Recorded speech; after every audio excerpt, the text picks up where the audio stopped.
ശ്രുതി പുറത്തേക്ക് വന്നു. ഓടി വരുന്നതിനിടയിൽ സ്റ്റെയർ കേസിൽ കാല് തട്ടി തലയിടിച്ചവിടെ താഴെ വീണമ്മേ. തല പൊട്ടി ചോര വാർന്ന് എന്നെ ശ്രുതി മരിക്കുന്നു. ശ്രുതി മരിച്ച വിഷമം താങ്ങാനാവാതെ ഞാൻ ആത്മഹത്യ ചെയ്യുന്നു. അമ്മേ, ഇങ്ങനെയൊക്കെ സംഭവിക്കാനാണ് അമ്മേ സാധ്യത അല്ലേ? അമ്മേ, നീ എന്തിനാണ് ഇങ്ങനെയൊക്കെ ചിന്തിച്ചു കൂട്ടുന്നേ? അയ്യോ അമ്മേ, അമ്മേ, അമ്മേ, നീ പറയുന്നത് കേട്ട് പേടിച്ചെന്റെ കൈയും കാലും വിറക്കിയ. എന്താ നീ ഇങ്ങനെയൊക്കെ പറയുന്നത്? നിന്റെ വായിന്ന് നല്ലതൊന്നും വരില്ലേ? അമ്മേ, ഇങ്ങനെയൊക്കെ സംഭവിക്കാൻ സാധ്യതയുണ്ടെന്ന് എന്റെ മനസ്സെന്നോട് പറയുന്നമ്മേ. ഇതേ സച്ചി താമസിക്കുന്ന വീടാ. അതറിയാവുന്ന ഒരു കള്ളനും ഇവിടെ വരില്ല. അറിയാത്ത കള്ളം വരുമല്ലോ അമ്മേ. ഞാൻ ഈ ലെറ്റർ കൊടുത്തു വിടുന്നവനെ തേടി നടക്കുന്നു. ഒടുവിൽ എനിക്ക് മനസ്സിലാവുന്നു ഇത് കൊടുത്തു വിടുന്നവൻ ഒരു പെരും കള്ളനാണെന്ന്. ഞാൻ അവനെ വിളിച്ച് ഈ ഏർപ്പാട് നിർത്തണമെന്ന് പറയുന്നു. ഞാൻ അവനെ വിരട്ടി. ആ ദേഷ്യത്തിന് അവൻ എന്നെ കൊല്ലാനായി. അവനൊരു രാത്രി ഈ വീട്ടിൽ വരുന്നു. അപ്പോഴാ പാവ എന്റെ അച്ഛൻ അവനെ പിടികൂടുന്നതും അവൻ അച്ഛനെ കുത്തി കൊല്ലുന്നതും. ഉറപ്പായിട്ടും അങ്ങനെ സംഭവിക്കും അമ്മേ. അമ്മയും അച്ഛനും കാണാൻ ആഗ്രഹിക്കുന്ന സ്ഥലങ്ങളൊക്കെ ഉണ്ടെങ്കിൽ പെട്ടെന്ന് തന്നെ പോയി കാണും. ഇഷ്ടമുള്ള ഭക്ഷണമൊക്കെ വാങ്ങി കഴിച്ചോ. ഏത് നിമിഷവും നിങ്ങൾ തീരാ. അമ്മേ, കേട്ടില്ലേ അമ്മേ? ശബ്ദം കേട്ടില്ലേ? എന്തോ വീണ ശബ്ദം അത്. അമ്മേ, ആരോ വീട്ടിനകത്ത് കയറിയിട്ടുണ്ട്. സാധ്യതയുണ്ട്, സാധ്യതയുണ്ട്. നമ്മൾ പറഞ്ഞു തീർന്നില്ല അമ്മേ. അപ്പോഴേക്കും വന്നല്ലോ അമ്മേ. അമ്മേ, ഇവിടെ തന്നെ നിൽക്കണേ. ഫ്രണ്ടിലോട്ട് നിൽക്കമ്മേ. അമ്മേ, അനങ്ങാതെ നിൽക്കമ്മേ. എന്നെ കാണും. ശ്രുതി വരുന്നോ? അല്ല, നിങ്ങളെന്താ ഇവിടെ നിൽക്കുന്നേ? ഓ, കിടന്നിട്ട് ഉറക്കം വരുന്നില്ല ശ്രുതി. അന്നത്തെ പോലെ വീണ്ടും ഒരുത്ത വന്ന് എനിക്കൊരു ലെറ്റർ തന്നു. നീ ഒന്ന് വായിച്ചു നോക്ക്. നോൺസെൻസ്. എന്തൊക്കെ എഴുതി വെച്ചിരിക്കുന്നത്? എനിക്ക് പേടിയാവുന്നു ശ്രുതി. ഇങ്ങനെയൊക്കെ നടക്കാൻ സാധ്യതയുണ്ട്. ഒന്നും നടക്കില്ല. ഇത് ശ്രുതിയെ കളിപ്പിക്കാൻ വേണ്ടി ആരും ചെയ്യുന്നതാ. ഈ ലെറ്റർ കൊണ്ടുവന്നവനെ ശ്രുതി പിടിച്ചു വെക്കണമായിരുന്നു. അല്ല, ഞാൻ പിടിക്കാൻ ട്രൈ ചെയ്തതാ. പക്ഷെ അവൻ കടന്നു കളഞ്ഞു. അവനെ അറിയാവുന്ന രണ്ടുപേര് എന്നോട് പറഞ്ഞത് അവനൊരു കള്ളനാണെന്ന്. കൂടുതൽ സമയവും ജയിലിൽ അവൻ. 2 ദിവസം മുമ്പാ അവൻ ജയിലിൽ നിന്ന് ഇറങ്ങിയത്. നവീൻ ദാസ് ആയിരിക്കും ഈ ലെറ്ററിന് പിന്നിൽ. അവൻ ജയിലിലായിരുന്നല്ലോ. അവനാകാൻ സാധ്യതയുണ്ട്. ശ്രുതി, നീ നാളെ തന്നെ പോലീസിൽ ഒരു പരാതി കൊടുക്ക്. അതാ നല്ലത്. അതൊന്നും വേണ്ട ആന്റി. ഒന്നെങ്കിൽ ശ്രുതിയെ കളിപ്പിക്കാൻ വേണ്ടി ആരോ ചെയ്യുന്നതാ, അല്ലെങ്കിൽ കാശ് തട്ടിയെടുക്കാൻ വേണ്ടി ചെയ്യുന്നതായിരിക്കും. പോലീസിലൊക്കെ പരാതി നൽകിയ അന്വേഷണത്തിന്റെ ഭാഗമായി പോലീസ് വീട്ടിലും ഷോറൂമിലും ഒക്കെ വരും. ആളുകൾ അറിഞ്ഞ കച്ചവടം കുറയില്ലേ? അതും ശരിയാ. പോലീസിലൊന്നും കംപ്ലൈന്റ് കൊടുക്കണ്ടമ്മേ. എത്ര നാളിങ്ങനെ പേടിച്ചു കഴിയും? ഇനിയും അവൻ ലെറ്റർ തരാനായിട്ട് വരും. അവനെന്നെ ആക്രമിക്കാനും സാധ്യതയുണ്ട്. ഞാനൊരു ബോഡി ഗാർഡിനെ വെച്ചാലോ? അതൊന്നും വേണ്ട ശ്രുതി. വേണം, ബോഡി ഗാർഡിനെ വെക്കുന്നത് നല്ലതാ. ലെറ്ററുമായിട്ട് വരുന്നവനെ അവൻ പിടികൂടിക്കോളും. ഇനി അഥവാ ആക്രമിച്ച അവൻ ചെറുക്കുമല്ലോ. അത് ശരിയാ. എനിക്ക് എന്റെ ജീവന്റെ കൊതിയുണ്ട് ശ്രുതി. ബോഡി ഗാർഡിനെ വച്ചേ പറ്റൂ. എന്തെങ്കിലുമൊക്കെ ചെയ്യും. ഇപ്പൊ തൽക്കാലം ചെന്ന് കിടന്ന് ഉറങ്ങു ശ്രുതി.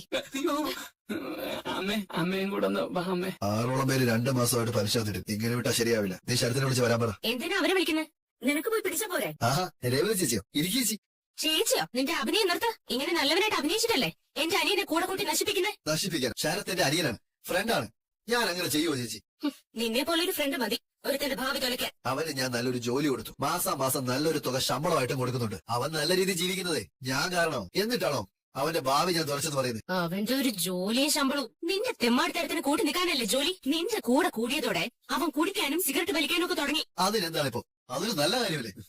എന്താണ് ചിരിക്കുന്നത്? നിന്നെ പോലൊരു തെമ്മാടിക്കേ അതൊക്കെ നല്ല കാര്യമായിരിക്കും. അവനെ നല്ല രീതിയിലാ ഞങ്ങളുടെ അച്ഛനും അമ്മയും വളർത്തിയത്. നിന്റെ കൂടെ കൂടിയതിനു ശേഷം അവൻ ഇങ്ങനെയൊക്കെ കെട്ടുപോയത്. അങ്ങനെ കെട്ടുപോകാതിരിക്കണമെങ്കിലേ എടുത്ത് വല്ല ഫ്രിഡ്ജിൽ വയ്ക്കും. ഇവിടെ വന്നിങ്ങനെ ഉറഞ്ഞു തുള്ളാതെ. എന്താടാ കളിയാക്കണോ? പഠിച്ചതിന്റെ പല്ല് ഞാൻ താഴെ ഇടും. അതിനൊക്കെ വളർന്നോ നീ? ഓവറാവല്ലേ? ക്ഷമയ്ക്കൊക്കെ ഒരു പരിധിയുണ്ട്. ഇറങ്ങി പോണി വെളിയിലേ. എന്താണ് നീ വിളിച്ച? എടീന്നോ? നിന്നെ ഞാൻ ആർക്ക് നേരെയാടി നീ കൈ ഓങ്ങുന്നത്? നിനക്ക് അത്രയ്ക്ക് ധൈര്യോ? ശരത്തിന്റെ ചേച്ചി ആയതുകൊണ്ടാണ് ഞാൻ കൂടുതലൊന്നും ചെയ്യാതെ. എഴുന്നേറ്റ് പോവാൻ നോക്കും. നിൽക്കണവിടെ. നിന്നെ ഞാൻ നിന്റെ ദേഹത്ത് കൈ വയ്ക്കുമല്ലേ? കൊല്ലണോ നിന്നെ ഞാൻ? ഇവിടെ നിന്ന് പോകാനല്ലേ നിന്നോട് പറഞ്ഞത്? എന്റെ കൈയുടെ ചൂടറിഞ്ഞിട്ട് നീ ഇവിടെ നിന്ന് പോവല്ലേ? എന്റെ പെണ്ണിനെ നീ തൊടോടാ. പെണ്ണുങ്ങളുടെ നേരെയാണ് അവന്റെ ധീരത്വം. നാണം കിട്ടവനാ. വേണ്ട സച്ചേട്ടാ, ഇയാളെ തൊട്ടാ നമ്മുടെ കൈ നാറും. അല്ല, സച്ചിൻ എന്തിനാ ഇപ്പൊ ഇങ്ങോട്ട് വന്നേ? ഞാൻ ഇവിടെ ഉണ്ടെന്ന് സച്ചിനോട് ആരെ പറഞ്ഞേ? അമ്മ എന്നെ വിളിച്ചു വന്നേ. നീ ഇവനെ കണ്ട് ചോദിക്കുന്ന അമ്മയോട് പറഞ്ഞിരുന്നില്ലേ ഇവിടെ എന്ത് നടക്കുന്ന എനിക്ക് അറിയായിരുന്നു. അത് ഞാൻ പെട്ടെന്ന് ഇങ്ങോട്ട് വന്നേ. നീ എന്തിനാ ഇവന്റെ അടുത്തേക്ക് തയ്ച്ചു വന്നേ? ഇവൻ എങ്ങനെയുള്ളവരാണെന്ന് നിനക്ക് അറിയില്ലേ? സച്ചിട്ടാ, ഇവൻ ശരത്തിനെ കൂടെ കൂട്ടി നശിപ്പിക്കുക. നശിപ്പിക്കാൻ അവനെന്താ ചെറിയ കുട്ടിയാണോ? അവനെന്താ ബുദ്ധിയില്ലേ? ഈ തെമ്മാടിയോടൊക്കെ കൂട്ടുകൂടുന്ന അവനെ പറഞ്ഞാൽ മതി. നീ വാ വാ. ഒരു മിനിറ്റ്. ഇനി എന്താ? എന്റെ ചെരുപ്പ് ഞാൻ എടുത്തോട്ടെ. സച്ചേട്ടാ, അതൊന്നുമില്ല. സച്ചേട്ടാ, സച്ചേട്ടാ, സച്ചേട്ടാ വേണ്ട. സച്ചേട്ടാ വേണ്ട വേണ്ട. ഇങ്ങോട്ട് വാ. ഇനി എന്റെ പെണ്ണിനെ നീ ഒന്ന് നോക്കിയാ ഒന്നും ഞാൻ. സച്ചേട്ടാ, ഇവനെ പോലൊരു വൃത്തിയിട്ടവനെ കൊന്നിട്ട് സച്ചിൻ എന്തിനാ വെറുതെ ജയിലിൽ പോയിട്ട് ജീവിതം കളയുന്നേ? ദാ, ഇനി എന്റെ അനിയനെ വിളിക്കരുത്, കാണരുത്. ഇനി അവനെ വഴി തെറ്റിക്കാൻ നോക്കിയാ ഇതിനപ്പുറം സച്ചിന്റെ കയ്യിൽ നിന്ന് കിട്ടും. പിന്നെ നീ എഴുന്നേറ്റ് നടക്കില്ല. പ്രതികാരം ചെയ്യുന്നതായിരിക്കും നിന്റെ മനസ്സിലിപ്പോ. രേവതിയുടെ മുമ്പിൽ അവളുടെ കുടുംബത്തിന്റെ മുന്നിൽ ഇനി നീ വന്ന സ്കൂട്ടറിൽ നിന്ന് വീണാന്നല്ലേ പറഞ്ഞത്? അതെ ഇനി ശ്രദ്ധിച്ചൊക്കെ ഓടിക്കണം കേട്ടോ. ഡോക്ടറെ, വേറെ കുഴപ്പമൊന്നുമില്ലല്ലോ? ചെറിയ മുറിവാ, ഇപ്പൊ കുഴപ്പമൊന്നും കാണുന്നില്ല. എന്നാലും നമുക്കൊന്ന് സ്കാൻ ചെയ്ത് നോക്കാം. സ്കാൻ ചെയ്യാനോ? അപ്പൊ എന്തോ പ്രശ്നമുണ്ടല്ലോ. പേടിക്കണ്ട, തല ഇടിച്ചല്ലേ വീണത്. സേഫ്റ്റിക്കൊന്ന് സ്കാൻ ചെയ്യണം. വേറെ പ്രോബ്ലം ഒന്നുമില്ല. ശരി, വരട്ടെ. രേവതി, വേനുണ്ടോ? ഇല്ല, സ്കൂട്ടറിൽ നിന്ന് വീണതാന്ന് എന്തിനാ ഡോക്ടറോട് കള്ളം പറഞ്ഞേ? നീ ഒരു ഗുണ്ടയായിട്ട് ഏറ്റുമുട്ടാൻ പോയി, അവൻ നിന്നെ തള്ളിയിട്ടെന്ന് പറഞ്ഞാ ഇവരപ്പൊ തന്നെ പോയി പോലീസിനെ അറിയിക്കും. പിന്നെ അതിന്റെ പുറകെ നടക്കണം. വെറുതെ എന്തിനാ? ഞാൻ മുന്നും പിന്നും ആലോചിക്കാതെ എടുത്തുചാടി അവന്റെ അടുത്ത് പോകണ്ടായിരുന്നു അല്ലേ? പോയല്ലോ. ഇനിയിപ്പോ പറഞ്ഞിട്ട് എന്താ കാര്യം? ഒന്നും ആലോചിക്കാതെ എടുത്തിട്ട് ഓരോന്നും ചെയ്യും. ഇപ്പൊ നീ എന്നെ പോലെ തന്നെയായോ? നീ എന്തിനാ അവനോട് ചോദിക്കാൻ പോയെ? എപ്പോഴും ഞാനും സച്ചേട്ടന് ബുദ്ധി ഉപദേശിക്കാറ്. ഇപ്പതാ സച്ചേട്ടൻ എന്നെ, സച്ചേട്ടനാണെങ്കിൽ എന്നെ പോലെയായി. അയ്യോ വേണ്ട, എനിക്ക് ഞാനായാ മതി. നീയും അതാ നമുക്ക് നല്ലത്. മാഡം, സ്കാൻ ചെയ്യാൻ പോണം. നിങ്ങൾ ഇവിടെ നിൽക്കാം. രേവതിയുടെ അമ്മയാണല്ലോ. പറയമ്മേ. രേവതി ആന്റണിയെ കാണാൻ പോയില്ലല്ലോ. മോൻ അവളോട് കാര്യങ്ങളൊക്കെ പറഞ്ഞ് മനസ്സിലാക്കിയില്ലേ? അമ്മ എന്നെ വിളിച്ച് പറയുന്നതിന് മുന്നേ അവിടെ ആന്റണിയെ കാണാൻ പോയി. പിന്നെ കൃത്യസമയത്ത് ഞാൻ അവിടെ എത്തുകൊണ്ട് ഇത്രയും പറ്റുള്ളൂ. അതെന്താ, അവര് തമ്മിൽ എന്തെങ്കിലും പ്രശ്നമായോ? അവൻ രേവതി എന്തെങ്കിലും ചെയ്തോ? ഞങ്ങള് ഇപ്പൊ ഹോസ്പിറ്റലിലുള്ള. ഹോസ്പിറ്റലിലോ? എന്താ എന്റെ മോനെ പറ്റിയത്?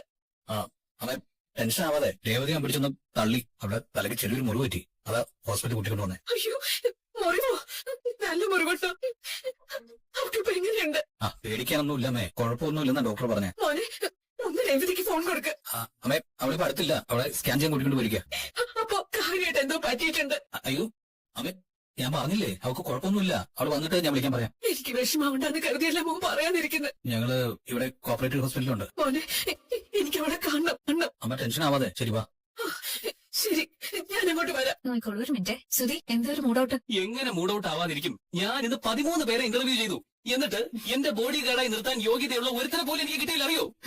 എങ്ങനെ കിട്ടാനാ? വരുന്നവരോടും പോകുന്നവരോടും എല്ലാം കേരളത്തിലെ ഇപ്പോഴത്തെ പോപ്പുലേഷൻ എത്ര, ബൾബ് കണ്ടുപിടിച്ചത് ആരാ, ഐൻസ്റ്റീന്റെ അമ്മയുടെ പേരെന്താ, ഇങ്ങനെയൊക്കെ ചോദിച്ചാൽ എങ്ങനെ കിട്ടാനാ? സുധി, അവര് കളക്ടർ ജോലിക്കൊന്നും അല്ല ഇങ്ങോട്ട് വരുന്നത്. പിന്നെ കരാട്ടെ അറിയോന്നൊക്കെ ചോദിച്ചാൽ അതിനൊരു രസമുണ്ട്. എന്റെ സുധി, ഇവരുടെ ഒന്നും അറിവും ബുദ്ധിയൊന്നും പരീക്ഷിക്കേണ്ട ആവശ്യമില്ല. നമ്മൾ പറയുന്നതൊക്കെ അനുസരിക്കുന്ന ഒരു മണ്ടനായാലും മതി. ബോഡി ഗാർഡ് ഇല്ലാതെ എനിക്കിനി ഒരടി മുന്നോട്ട് പോകാൻ പറ്റില്ല ശ്രുതി. എന്റെ സുധി, ടെൻഷൻ ആവല്ലേ? എങ്ങനെ ടെൻഷൻ ആവാതിരിക്കും? 2-3 പേരോട് വിളിച്ചിരുന്നു. അവരിപ്പോ വരും. നമുക്ക് നോക്കാം. സാർ, ഒന്ന് സമാധാനിക്ക്. ഇത് കടിക്കൂ, ഒന്നും ചെയ്യല്ലേ. ഞാൻ പൈലി ഒരു ബോഡി ഗാർഡ് കം സെക്യൂരിറ്റി ആവശ്യമുണ്ടെന്ന് പറഞ്ഞില്ലേ? അങ്ങനെ അതുകൊണ്ടാ യൂണിഫോമിൽ തന്നെ വന്നത്. ശരി, വരൂ. ഇവിടെ ഒരു ഇന്റർവ്യൂ ഉണ്ട്, അത് അറ്റൻഡ് ചെയ്യണം. ശരി sir. Follow me. Okay. Mister Paily, take seat. ഒരു വലിയ ചെയർ കിട്ടുമോ? ഇല്ല, ഈ സൈസിലുള്ള ചെയറുകളെ ഇവിടെ ഉള്ളൂ.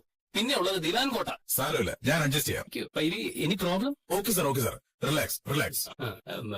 ഇതിനു മുമ്പ് എവിടെയെങ്കിലും ബോഡി ഗാർഡായിട്ട് വർക്ക് ചെയ്തിട്ടുണ്ടോ? 5ഓളം പേരുടെ ബോഡി ഗാർഡായി വർക്ക് ചെയ്തിട്ടുണ്ട്. പൈലി ഏതുവരെ പഠിച്ചു? ഡിഗ്രി വരെ പഠിച്ചു. അതിവിടെ വലിയ അഹങ്കാരത്തോടെ പറയണ്ട. 7 ഡിഗ്രി ഉള്ളവനാ ഈ ഞാൻ. എത്ര ഡിഗ്രി ഉണ്ടായിട്ടെന്താ? ഡിഗ്രി കൊണ്ട് അടി നടക്കാൻ കഴിയില്ലല്ലോ. അതിന് എന്നെ പോലുള്ളവർ വേണ്ടേ? താൻ ആള് കൊള്ളാലോ. ശരി, ഞാൻ ചില ചോദ്യങ്ങളൊക്കെ ചോദിക്കും. അതിനെനിക്ക് കൃത്യമായിട്ടുള്ള ഉത്തരം കിട്ടണം. ഫസ്റ്റ് ക്വസ്റ്റ്യൻ, റഷ്യയുടെ പ്രസിഡന്റ് ആരാ? പറ. സുധി, അത്തരം ചോദ്യങ്ങളൊന്നും വേണ്ട. ഇദ്ദേഹം ഡിഗ്രി വരെ പഠിച്ചെന്ന് പറഞ്ഞല്ലോ, അതൊക്കെ മതി. എന്നാലും ശരി, പൈലിക്ക് അടികൂടാൻ അറിയോ? അറിയാം സാർ. ആരോടാ ഞാൻ അടി കൂടണ്ട? ഇപ്പൊ ആരോടും അടികൂടണ്ട. ഞാൻ വെറുതെ ചോദിച്ചതേ ഉള്ളൂ. എനിക്ക് ബോക്സിംഗ് അറിയാം സാർ. ഓ, സുധി, എനിക്ക് തോന്നേ പൈല ഓക്കെ ആണെന്നാ. ആണോ? നീ ഓക്കെ ആണെങ്കിൽ ഞാനും ഓക്കെ. ആ പൈലി, താങ്കളെ ഞാൻ എന്റെ ബോഡി ഗാർഡായിട്ട് നിയമിച്ചിരിക്കുന്നു. കൺഗ്രാജുലേഷൻ. എനിക്ക് അറിയാമായിരുന്നു സാർ. ഓഹോ, അതുകൊണ്ടാണോ ഈ യൂണിഫോം ഒക്കെ ഇട്ടുകൊണ്ട് വന്നത്? അതെ സാർ. ഓ, കോൺഫിഡൻസ്, കോൺഫിഡൻസ്. പിന്നെ ആഴ്ചയിൽ ഒരു ദിവസം ലീവ്. രാവിലെ 10 മണിക്ക് മുമ്പേ ഇവിടെ എത്തണം. രാത്രി 10 മണി വരെ ഇവിടെ എന്റെ കൂടെ ഉണ്ടാവുകയും വേണം. ശരി സാർ. പിന്നെ വീട്ടിലേക്ക് എന്റെ കൂടെ വരണമെന്നൊന്നുമില്ല. അതുമല്ല, അവിടെ നിൽക്കാൻ അച്ഛൻ സമ്മതിക്കത്തൂല്ല. വരില്ല സാർ. പിന്നെ ഇടയ്ക്കിടയ്ക്ക് ലീവ് ഒന്നും ചോദിച്ചുകൊണ്ട് വരരുത്. ചോദിക്കില്ല സാർ, ചോദിക്കാം. ഫയൽ എപ്പോഴും എന്റെ പരിസരത്തൊക്കെ തന്നെ ഉണ്ടാവണം. ഉണ്ടാവും സാർ. പിന്നെ ഒരു കാര്യം, ഈ ഷോറൂമിൽ വരുന്ന എല്ലാരെയും നിരീക്ഷിക്കണം. നിരീക്ഷിച്ചിരിക്കും സാർ. എന്നെ ആക്രമിക്കാനും മറ്റോ ആരെങ്കിലും തുനിഞ്ഞാ അപ്പൊ അവനെ തൂക്കിയെടുത്ത് എറിഞ്ഞേക്കണം. അങ്ങനെ തന്നെ ചെയ്യും സാർ. അവൻ തന്നെ എണീറ്റ് നടക്കത്തില്ല. നടക്കരുത്. ഇല്ല സാർ. പിന്നെ തുടക്കം മാസത്തില് ഞാനൊരു 10,000 രൂപ ശമ്പളമായിട്ട് തരും. Okay sir. പിന്നെ തന്റെ ജോലി നോക്കിയിട്ട് ശമ്പളം വേണമെങ്കിൽ കൂട്ടി തരാം. തുടക്കത്തിൽ സാലറി എത്ര മതി സാർ, പക്ഷേ ഫുഡ് വേണം. Of course. അതിനൊരു ലിസ്റ്റ് തന്നെ ഉണ്ട്. ലിസ്റ്റോ? അതെ. ഫുഡിന് ലിസ്റ്റോ? രാവിലെ 20 ഇഡ്ഡലി, അല്ലെങ്കിൽ 20 കഷ്ണം പുട്ട്, 20 ദിവസം പുട്ടോ? അതിന് വേണ്ട കറി. ഉച്ചയ്ക്ക് സാധാരണ 4 പേര് കഴിക്കുന്ന ചോറ്, 4 പേരാ? അതിന് വേണ്ട മീൻകറി, 20 പുഴുങ്ങിയ മുട്ട, അയക്കുറ ഫ്രൈ 3, പിന്നെ ഒരു കോഴിയെ ഫുള്ളോടെ നിർത്തി പൊരിച്ചത്. എങ്ങനെ, തൂവലോടെയോ? ഓ, തൂവല വേണ്ട സാർ. ഭാഗ്യം. പിന്നെ ആട്ടിൻ സൂപ്പ്. ഇനി അതായിട്ട് കുറയ്ക്കുന്ന എന്തിന്? ആട്ടിൻ സൂപ്പ്. രാത്രി 20 ചപ്പാത്തി, അതിനു വേണ്ട മട്ടൻ കറി. ഇതെല്ലാം ദഹിക്കാനായി 2 ഡസൻ വാഴപ്പഴം. ഇത്രയും മതിയാ? ഇത്രയും മതി സാർ.